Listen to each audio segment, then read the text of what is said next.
Hi everyone, we're going to continue with our Project Earth.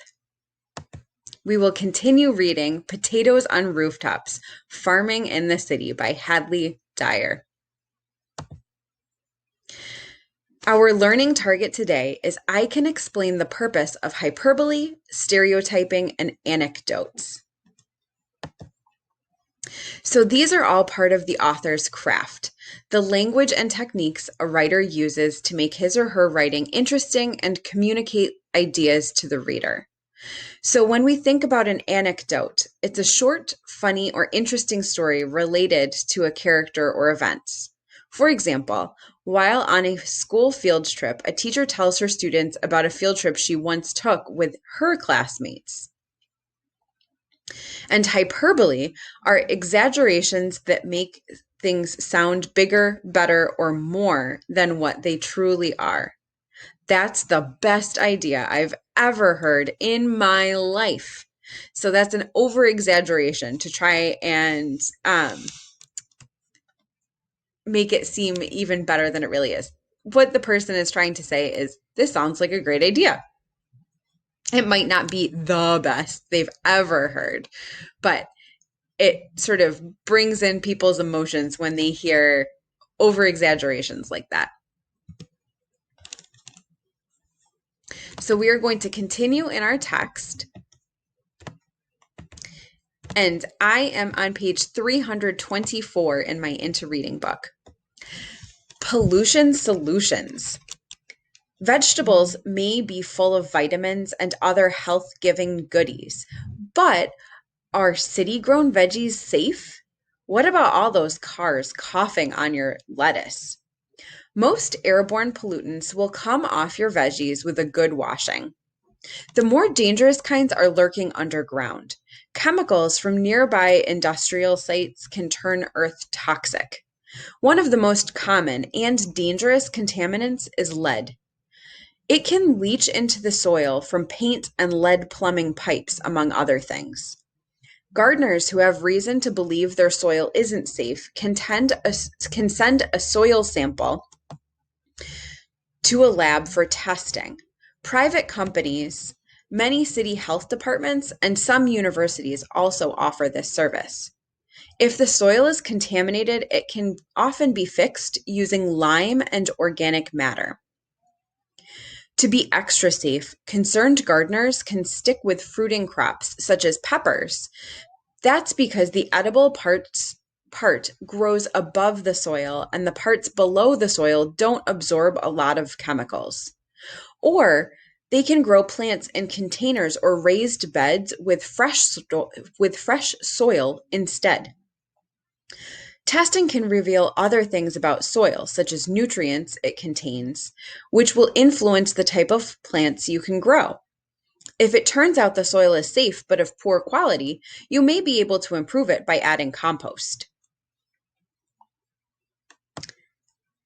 So in this picture, we have, you don't have to start big. You can expand your garden each season, one bed or pot at a time. Is it a fruit or vegetable? A botanist, someone who studies plants, would say if it's fleshy, it has seeds, and comes from a flowering plant, it's a fruit. If, however, you eat the root, leaves, or stem, it's a vegetable. So an eggplant is a fruit, and so is a walnut. But carrots, celery, and potatoes are veggies. And then in this image, we see raised beds with wide pathways make gardening easier for people who have trouble bending and lifting. And this gardener looks like she's using a motorized scooter, so she might benefit from these wide alleys and gardens to be able to maneuver through her own vegetable patch. Vegetables may be full of vitamins and other health-giving goodies, but are city-grown veggies safe?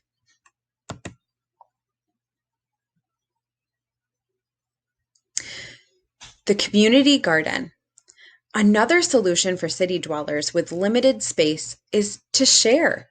Community gardeners Our gardens are in places in a city where people can get together to grow food and other plants. They add green spaces to neighborhoods and can make a world of difference in a food desert where fresh produce is hard to come by.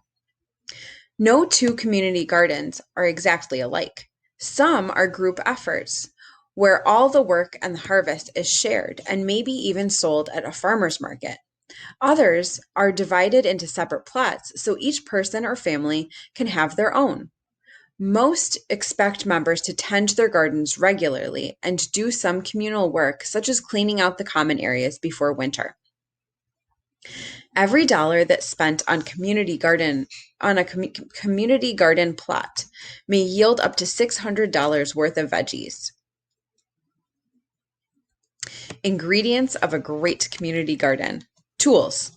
Many community gardens share tools that stay on site so that people don't have to lug their own and can split the cost. The tools are kept in a locked shed and members have keys. Water. A long hose and a rain barrel are handy when rainfall alone isn't enough to give plants a good soaking. Rest spots. Some community gardens include areas where members can chill out and little kids can play without trampling the plants. Shared knowledge. One of the best reasons to grow food alongside others is all the information and tips shared among gardening friends. Good eats. Feeding hungry people is just one reason to break out your gardening gloves. You'll discover another the first time you bite into a carrot you've grown yourself. Taste. Why does home and locally grown produce taste so good? The answer takes us back to the 1950s when food growers started focusing on hybrid varieties of fruit and vegetables.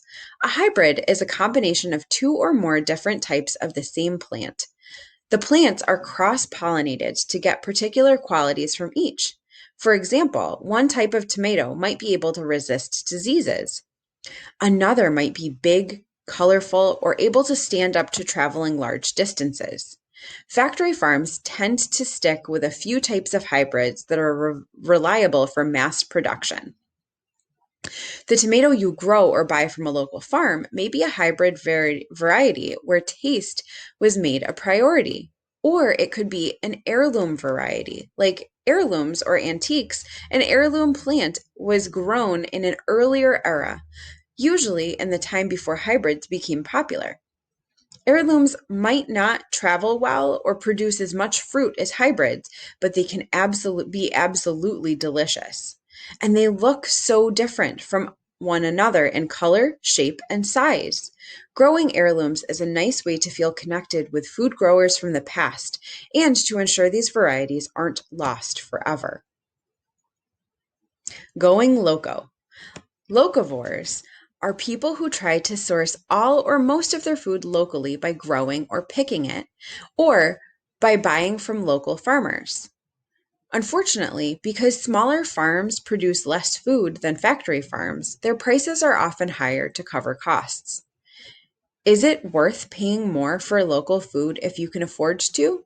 The locavore movement says yes.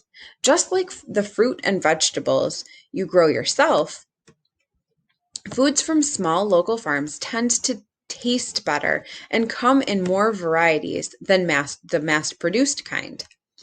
Because they don't have to travel as far, local farmers can pick their produce just before they bring it to market. That preserves the nutritional value, freshness, and flavor.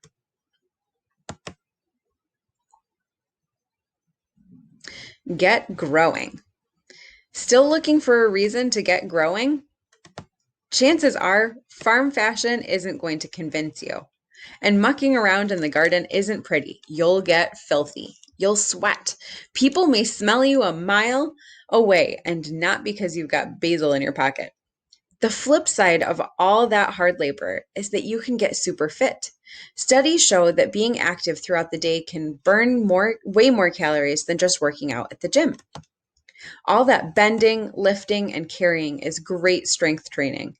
It firms up the major muscle groups in your chest, back, legs, and shoulders. Chores like shoveling are cardiovascular exercise in disguise, working your lungs and heart. Gardening is good for the mind and soul too.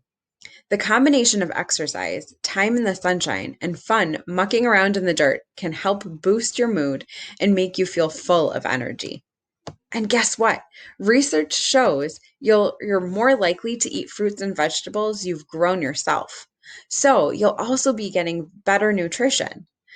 Those additional vitamins and minerals in your diet will make your skin glow, your hair shine, and your nails stronger, if somewhat dirtier.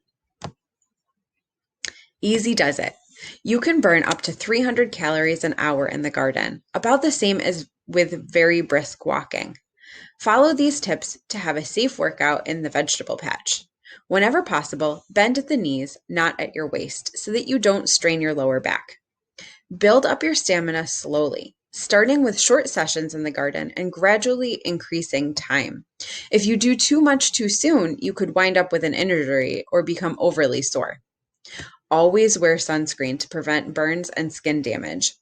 Stretch, stretch, stretch, and stretch some more to help prevent injuries. Drink lots of water.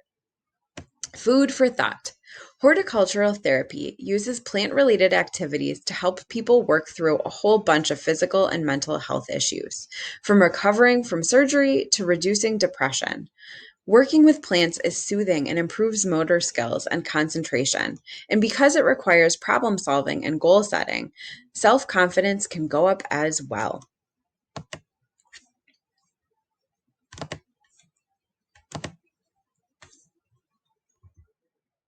So we're going to think about our essential question one more time. How can caring for Earth and its living things improve life now and in the future?